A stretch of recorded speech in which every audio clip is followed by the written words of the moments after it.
ጤና ይስጥልኝ የተወደዳችሁና የተከበራችሁ የኢትዮኒውስ ቤተሰቦች እንደምናላችሁ ሰላምታችን በያላችሁበት ይድረስ። እና አዳዲስና ወቅታዊ መረጃዎችን አዘጋጅተን ወደ እናንተ ማድረስ ጀምረናል። ከኢትዮኒውስ መረጃዎች ጋር አብራችሁ እንድትቆዩ ግብዣችን ነው። በቅድሚያ ማርስ ዜናዎችን አስቀድማለሁ። የአማራ ፋኖ ብሔራዊ ንቅናቄ በተከታታይ ቀናት 182 ህዝባዊ የውይይት መድረኮችን ማካሄዱን አስታወቀ። አፋብን ባካሄደው ህዝባዊ ውይይት ወቅት የአማራ ህዝብ በትግላችን ላይ ያለውን እምነት በከፍተኛ ሁኔታ መጨመሩን አረጋግጬበታለሁ ያለ ሲሆን ከውይይቱ አገኟቸው ያላቸውን ሀሳቦች ይፋ አድርጓል። በዝርዝር የምናየው ቀዳሚ ጉዳይ ነው። አቶ ጌታቸው ረዳ ህወሓት ከሰላም ጦርነትን ይወዳል፣ በፖለቲካም የከሰረ ነው ማለት በድጋሚ ከሰሱ። አቶ ጌታቸው ረዳ የህወሓቱ ባለስልጣን አምባሳደር አዲስ ዓለም ባሌማ ከሱዳን ከኤርትራና ከአማራ ጋር ትብብር እንዳላቸው መናገራቸውና አቅም ገንብተናል ማለታቸውንም ተችተዋል። በሌላ በኩል የአማራ ክልል የብልጽግና አገዛዝ ለህወሓት ሊተላለፍ የነበረ 18 በርሜል ነዳጅ ሰሜን ወሎ ውስጥ ይዣለሁ ማለቱ አነጋጋሪ ሆኗል። በዝርዝር እናየዋለን። ድንበር የለሽ ጋዜጠኞች ቡድን ባወጣው የተያዘው የአውሮፓውያኑ ዓመት የፕሬስ ነጻነት ደረጃ ላይ ኢትዮጵያ ከ180 ሀገራት መካከል 148ኛ ደረጃ ሰጥቷታል። በሌላ በኩል አምነስቲ ኢንተርናሽናል የኢትዮጵያ ባለስልጣናት ለ2 ሳምንታት ተሰውሮ ለቆየው የአዲስ ስታንዳርድ መጽሔት ማኔጂንግ ዳይሬክተር ሚሊዮን በየነ ተጠያቂነትን እንዲያሰፍኑ ጠይቋል። ዝርዝሩ ተዘጋጅቷል። የኢራኑ ጠቅላይ መሪ የሀገራቸው የኒውክሌር አቅም ለመከላከል ቃል ገብተዋል። አሜሪካ ዳግም ጥቃት የምትፈጽም ከሆነ የከፋ እርምጃ እንደምትወስድ ደግሞ ኢራን አስጠንቅቃለች። የተወደዳችሁና የተከበራችሁ የኢትዮኒውስ ቤተሰቦች አብራችሁ ቆዩ። ወደ ዝርዝሩ አልፋለሁ። የአማራ ፋኖ ብሔራዊ ንቅናቄ በተከታታይ ቀናት 182 ህዝባዊ የውይይት መድረኮችን ማካሄዱን አስታወቀ። አፋብን ባካሄደው ህዝባዊ ውይይት ወቅት የአማራ ፋኖ ህዝብ በትግላችን ላይ ያለውን እምነት በከፍተኛ ሁኔታ መጨመሩን አረጋግጬበታለሁ ያለ ሲሆን ከውይይቱ አገኟቸው ያለውን ሀሳቦች ይፋ አድርጓል። አፋብን ከሚያዝያ 17 2018 ጀምሮ በአማራ ክልል በፋኖ ነጻ ቀጠናዎች በተራጀ የፖለቲካ ስራ የአማራ ህዝብ የፖለቲካ ግንዛቤ ይዳብራል፣ ህልውናውንም ይረጋገጣል በሚል መሪ ቃል በሁሉም ቀጠናዎች ህዝባዊ ውይይቶች ሲያደርግ እንደቆየ አስታውቋል። ለቀናት በተከታታይ የተደረገው ውይይት 182 ህዝባዊ መድረኮችን በመፍጠር ከ167 ሺህ በላይ ህዝብ በማሳተፍ መጠናቀቁን የድርጅቱ ህዝብ ግንኙነት መምሪያ ኃላፊ አርበኛ አስረስ ማረዳምጤ አስታውቋል። ህዝባዊ ውይይቱ የአማራ ህዝብ በትግላችን ላይ ያለውን እምነት በከፍተኛ ሁኔታ መጨመሩን አይተንበታን ያለው አርበኛ አስረስ ማረዳምጤ ድርጅቱ ለህዝብ የገባውን ቃል ኪዳን ያደሰበት መድረክ ሆኖ ውይይቱ ተጠናቋል ብሏል። ህዝባዊ ውይይቱ የድርጅቱን አራቱን እዞች በሚያስተዳድራቸው ቀጠናዎች የተካሄደ ነው ያለው አስረስ ማረም በተካሄደው የአርሶ አደሮች የንቅናቄ መድረክ ከድርጅቱ የወረዱ የአሰራር መመሪያዎችን፣ የመወያያ ሰነዶችን፣ የማስፈጸሚያ ፕሮቶኮል መርሆችን በሚገባ ተግባራዊ ማድረግ ተችሏል ሲል ማስታውቋል። ከሚያዝያ 17 እስከ 19 2018 ዓ.ም በተካሄደው የንቅናቄ መድረክ በወሎ 51 ማዕከላት፣ በጎጃም 52 እንዲሁም በሸዋ 37 እንዲሁም በጎንደር 42 ማዕከላት ህዝባዊ ውይይቶች መደረጋቸውን ነው አፋብን ይፋ ያደረገው። የህዝባዊ ውይይት ተሳታፊዎች አደረጃጀትን በተመለከተ ወንጀል መከላከል፣ አስተዳደራዊ ጉዳዮች እንዲሁም የኑሮ ውድነትና የትራንስፖርት ችግርን፣ የትምህርትና የጤና ጉዳዮችን፣ የመሬት አጠቃቀምና ሌሎች ጉዳዮችን በተመለከተ ጥያቄዎች ቀርበውልናል ሲል አፋብን አስታውቋል።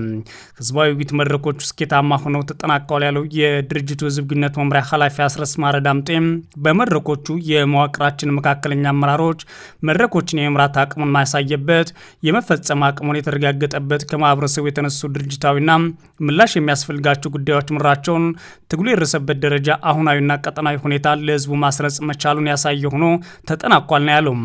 የአማራ ፋኖ ብሔራዊ ንቅናቄ የሚቆጣጠራቸውና ጊዜያዊ ህዝባዊ አስተዳደር ባዋቀረባቸው የአማራ ክልል አካባቢዎች ቀደም ሲል የብልጽግና አገዛዝን የሚቃወም ሰፊ ሰላማዊ ሰልፍ መደረጉ የሚታወስ ሲሆን ሰልፎቹን ተከትሎ ደግሞ ከ167 ሺህ በላይ ህዝብ የተሳተፈባቸው ህዝባዊ ውይይት መድረኮች መካሄዳቸውን ነው አፋብን ያስታወቀው።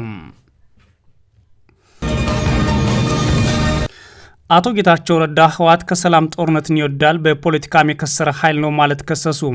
አቶ ጌታቸው ረዳ የህወሓቱ የቀድሞ ጓዳቸውና ባለስልጣን አምባሳደር አዲስ ዓለም ባሌማን ከሱዳን ከኤርትራና ከአማራ ጋር ትብብር እንዳላቸው መናገራቸውን እንዲሁም አሁን ላይ የተሻለ ግንኙነት አለን፣ አቅም ፈጥራል ሲሉ የተናገሩበትን ተችተዋል። በሌላ በኩል የአማራ ክልል የብልጽግና አገዛዝ ለህወሓት ሊተላለፍ የነበረ 18 በርሜል ነዳጅ ወደ ሰሜን ወሎ ቆቦ ራያ አካባቢ ላይ በቁጥጥር ስር አውሏል የሚለው አነጋጋሪ ሆኗል። የብልጽግናው ጠቅላይ ሚኒስትር አማካሪና የስምረት ፓርቲ ሊቀመንበር አቶ ጌታቸው ረዳ ቀሪው የህወሓት አመራር ከሰላም ይልቅ የጦርነት ነጋሪትን እየጎሰመ ነው ብለዋል። በተለይም ደግሞ ይህ የህወሓት ቡድን በፖለቲካ የከሰረና ሁልጊዜም ጦርነትን የሚሰብቅ ነው ሲሉ አቶ ጌታቸው ረዳ ከሰዋል። አቶ ጌታቸው የህወሓት ማዕከላዊ ኮሚቴ አባል የሆኑት አቶ አዲስ ዓለም ባሌማ በቅርቡ ለዲያስፖራ ማህበረሰብ ያደረጉት የድምፅ ቅጂ መነሻ ማድረግ ባወጡት መግለጫ ይህንን ድምፅ ስንሰማ ብዙዎቻችን ጦርነትን በተመለከተ አሁንም እነዚህ ሰዎች እንዳልቆሙ ያሳውቃል። ለዚህ ዋነኛ ማስረጃው የዚህ የአምባሳደር አዲስ ዓለም ባሌማ ድምፅ ነው ብለዋል።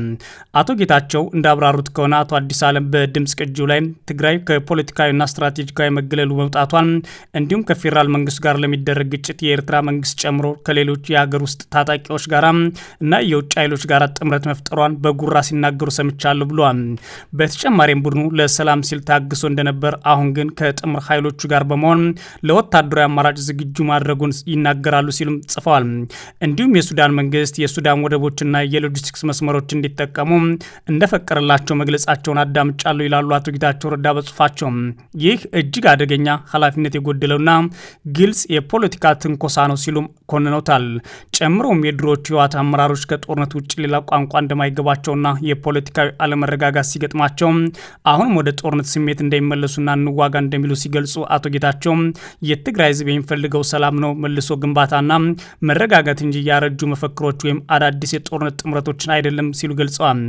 አቶ ጌታቸው ረዳ በዚሁ ጽፋቸው ዳግም ወደ ጦርነት መግባት ትግራይ መልሶ እንደሚያማቅቃትና ይልቁንም ክልሏን የሙት ቀጠና እንደሚያደርገው ማወቅ አለባችሁ ብለዋል። የፕሪቶሪያውን ስምምነት የጠቀሱት አቶ ጌታቸው ረዳ ጠመንጃዎችን ዝም በማሰኘት እስረኞች ወይም ራሳቸው አቶ አዲስ ዓለም ባሌማን ጨምሮ እንዲፈቱና መሰረታዊ አገልግሎቶች እንዲጀመሩ ማድረጋቸውን ያስታውሱት አቶ ጌታቸው አሁንም ያልተፈቱ የተፈናቃዮች መመለስና የግዛት ጉዳዮች በዚህ ስምምነት ማዕቀፍና በህገ መንግስቱ መሰረት መፈታት እንዳለባቸው ጽፈዋል። አቶ ጌታቸው የህወሓት አመራሮች የጦርነት ነጋሪት መጎሰማቸው አቁመው የተጎዳውን ማህበረሰብ ወደ ማከም ክቡር ስራ እንዲገቡ እንዲሁም የመከሩ ሲሆን እነዚህ አመራሮች ግን አሁንም በከፋ የልጅነት በሽታ የተጠቁም መሆናቸውን በተግባር እያረጋገጡ ነው ማለት የቀድሞ ጓዶቻቸውን ሰድበዋል። በሌላ በኩል አቶ ጌታቸው ረዳ አሁን ላይ ጦርነቱ በትግራይ ክልል ከተቀሰቀሰ ቀጠናዊ መልክ ይዛል፣ አደጋውም የሰፋ ይሆናል ማለት በጽሁፋቸው አስቀምጠዋል። ይህ በእንዲህ እንዳለ የአማራ ክልል የብልጽግና አገዛዝ ለህወሓት ሊተላለፍ የነበረ 18 በርሜል ነጭ ጋዝ ሰሜን ወሎ ዞን ራያ ቆቦ ወረዳ ላይ በቁጥጥር ስራው ያለ ብሏል። ባለፉት ዓመታት ጀምሮ ወደ ተለያዩ ክልሎች የሚሄዱ የነዳጅ ምርቶችን እያገደ ያለው የብልጽግና አገዛዝ በተለይ በአማራ ክልልና ወደ ትግራይ ክልል የፋኖ ኃይሎችና የህወሓት ኃይሎች ማለት በክልሉ የነዳጅ እንቅስቃሴን ወታደራዊ ኃይሎቹ አግደዋል። በርካታ የአማራ ክልል አካባቢዎች ጨምሮ ነዳጅ እንዳይገቡባቸው የተደረጉ መድኃኒቶች እንዳያገኙ ሸቀጣሸቀጥ ጭምር የተከለከሉ ሲሆን በትግራይ ክልል ደግሞ የፕሪቶሪያ ስምምነት ጭምር በመጣስ ይህን እየተገበረ ይገኛል። በብልጽግና አገዛዝ ከክልል ወደ ክልል ሸቀጥ መንቀሳቀስ ሆነ ሌሎች ምርቶች መንቀሳቀስ ህገወጥ ሆኗል። ከዚህ በፊት የጤፍ ምርቶችን ጨምሮ ገበሬዎች የሚያምርቷቸው ምርቶች ወደ ትግራይ እንዳይገቡ ሲደረግ ቆይቷል። አሁን ደግሞ የቀጠለው ነዳጅ ሆኗል። ህገ ወጥ በሆነ መንገድ ነጭ ጋዙን ለህወሓት ለማድረስ በሌሊት ሲንቀሳቀስ የነበረው ታታ ተብሎ የሚጠራው የጭነት ተሽከርካሪ መሆኑን የጠቀሰው የክልሉ መንግስት የኮሚኒኬሽን ቢሮ ተሽከርካሪ በቁጥጥር ስር የዋለው ኬላ ላይ በተደረገ ጥብቅ ፍተሻ ነው ብሏል። የትግራይ ጊዜያዊ አስተዳደር ለወራት ለትግራይ የነዳጅ አቅርቦት እንደተቋረጠ በተደጋጋሚ የገለጸ ሲሆን የብልጽግና የፌዴራል መንግስት በኩል ወደ ትግራይ ነዳጅ እንዳይገባ ገደብ የጣለው ህወሓት ለዳግም ጦርነት ዝግጅት እያደረገ ነው በሚል ምክንያት መሆኑን እንደገለጠ የጊዜያዊ አስተዳደሩ ፕሬዝዳንት ጀነራል ታደሰ ወረደ ከቀናት በፊት ተናግረው ነበር። ድንበር የለሽ የጋዜጠኞች ቡድን ባወጣው የተያዘው የአውሮፓውያኑ ዓመት የፕሬስ ነጻነት ኢትዮጵያ ከ180 ሀገራት 148ኛ ደረጃ ተሰጥቷታል። አምነስቲ ኢንተርናሽናል ደግሞ የኢትዮጵያ ባለስልጣናት ለ2 ሳምንታት ተሰውሮና ታፍኖ ለቆየው የአዲስ ስታንዳርድ መጽሔት ማኔጂንግ ዳይሬክተር ሚሊዮን በየነ ተጠያቂነት አስፍኑ ብሏል። ድንበር የለሽ ጋዜጠኞች ቡድን የኢትዮጵያ ፕሬስ ነጻነት ጉዳይ እጅግ አሳሳቢ ነው ብሏል። ድርጅቱ ለሀገሪቱ ከመቶ የሰጣት ነጥብ 34.6 ነው። በዚህም መሰረት ሀገሪቱ አምና ከተሰጣት ደረጃ የዘንድሮ ደረጃ በ3 ነጥብ አሽቆልቁሏል። በዘንድሮ የድርጅቱ የፕሬስ ነጻነት ምዘና ኢትዮጵያ ፖለቲካዊ መመዘኛዎች ከመቶ 26.4 የተሰጣት ሲሆን በጸጥታ መመዘኛ ደግሞ 26.93 አግኝታለች። በአንጻሩ በኢኮኖሚ መመዘኛዎች 34.84፣ በህግ መመዘኛዎች 48 36.85 እንዲሁም በማህበራዊ መመዘኛዎች 36.26 አግኝታለች። በፖለቲካዊ መመዘኛዎች ሀገሪቱ ካምናው በ5 ነጥብ ያህል አሽቆለቆለች ሲሆን በጸጥታ ደግሞ ከ2 ነጥብ በላይ አሽቆልቁላለች። ካምናው አንጻር ኢትዮጵያ ከአምስቱ መመዘኛዎች በጣም በጥቂት ነጥቦች መሻሻል ያሳየች ሲሆን በኢኮኖሚ መመዘኛ ብቻ ነው ሶማሊያ 126ኛ፣ ኡጋንዳ 131ኛ፣ ደቡብ ሱዳን 118ኛ፣ ሱዳን 161ኛ፣ ኬንያ 106ኛ ደረጃ ሲያገኙ ኤርትራ ዝቅተኛውን 180 ደረጃ፣ ኢትዮጵያ ደግሞ 148ኛ ደረጃን አግኝታለች። ይህ በእንዲህ እንዳለ አምነስቲ ኢንተርናሽናል የኢትዮጵያ ባለስልጣናት ለ2 ሳምንት ተሰውሮ ለቆየው የአዲስ ስታንዳርድ መጽሔት ማኔጂንግ ዳይሬክተር ሚሊዮን በየነ ጥያቄነትን አስፍኑ ብሏል። ድርጅቱ የኢትዮጵያ መንግስት የፕሬስ ነጻነት እንዲያከብር በድጋሚም ጠይቋል። ሚሊዮን በተያዘው ሳምንት ከመለቀቁ በፊት ሚሊዮን ተሰውሮ በሚቆይበት በእያንዳንዱ ሰዓት የግፍ ሰለባ ሊሆን ይችላል በማለቱን ስጋት አለኝ ብሏል አምነስቲ ኢንተርናሽናል። ሚሊዮን የተለቀቀው ሰኞ ዕለት ሲሆን ሆኖም የት እና በምን ሁኔታ ተይዞ እንደቆየ ወደፊት እንደሚገልጽ የአዲስ ስታንዳርድ አሳታሚ ጃኪን መግለጹ ይታወሳል። የኢራኑን ጠቅላይ መሪ የሀገራቸውን የኒውክሌር አቅም ለመከላከል ቃል ገቡ። አሜሪካ ዳግም ጥቃት የምትፈጽም ከሆነ የከፋ እርምጃ እንደምትወስድ ደግሞ አገራቸው አስጠንቃለች። የኢራኑ ጠቅላይ መሪ የእስላማዊ ሪፐብሊክ የኒውክሌርና የሚሳኤል አቅም ለመከላከል ቃል ገቡ። ሙጅታባ ካሚኒ ሐሙስ ዕለት በጽሁፍ በሰጡት መግለጫ አሜሪካ በፐርሺያ ባህረ ሰላጤ ቦታ እንደሌላት በመግለጽ መገኘት የሚገባት ከውሃዎቿ በታች ነው ብለዋል። ካሚኒ በሰጡት መግለጫ ላይ የኢራን የኒውክሌርና የባለስቲክ ሚሳኤል ፕሮግራም ለንግግር እንደማይቀርብ አመላክተዋል። በቴሌቪዥን በተነበበው የጠቅላይ መሪው መግለጫ አያቶላህ ሙጅታባ ካሚኒ የአሜሪካ ግዙፍ ወታደራዊ ኃይል እቅድ አለመሳካቱን በመግለጽ በቀጠናው ታሪክ ውስጥ አዲስ ምዕራፍ ተከፍቷል ማለታቸውን ቢቢሲ ዘግቧል። ሙጅታባ ካሚኒ ኢራን ወሽመጡን መቆጣጠር ባህረ ሰላጤውን የበለጠ ደህንነት ጠበቀ እንዲሆን ያደርገዋል ብሏል። መግለጫው አክሎም ቴህራን በወሽመጡ ላይ የሚኖራት ህጋዊ አመራርና አዲስ አስተዳደር የቀጠናው ዜጎች በሙሉ ተጠቃሚ ያደርጋል ሲሉም ገልጸዋል። ሙጅታባ ካሚኒ የአባታቸውን መገደል ተከትሎ የጠቅላይ መሪነት ስልጣን ከተረከቡ ጀምሮ ለህዝብ ታይቶ አይታወቁም። ጠቅላይ መሪው መግለጫውን የሰጡት የአገሪቱ ምጣኔ ሀብት ላይ የሚደርሰውን ጫና በበረታበት የአሜሪካ ባህር ኃይል ወደ ቴህራን ወደቦች የሚገቡና የሚወጡ መርከቦች ላይ የጣለውን እገዳ በቀጠለበት ወቅት ነው። ኢራን የሆርሙዝ ወሽመጥ መዘጋቱ ተከትሎ የዓለም ነዳጅ ዋጋ በከፍተኛ ደረጃ ማሻቅቧል። ሐሙስ ዕለት የብሬንት ድፍድፍ ነዳጅ ዘይቱ ዋጋ በበርሜል $126 ተሽጧል። ዶናልድ ትራምፕ በኢራን ወደቦች ላይ የተጣሉትን እገዳ እንደሚቀጥሉ የገለጹ ሲሆን አጋሮቻቸው ጥምረት መፍጠር የሆርሙዝ ወሽመጥ እንዲያስከፍቱን ግፊት እያደረጉ ነው ተብሏል።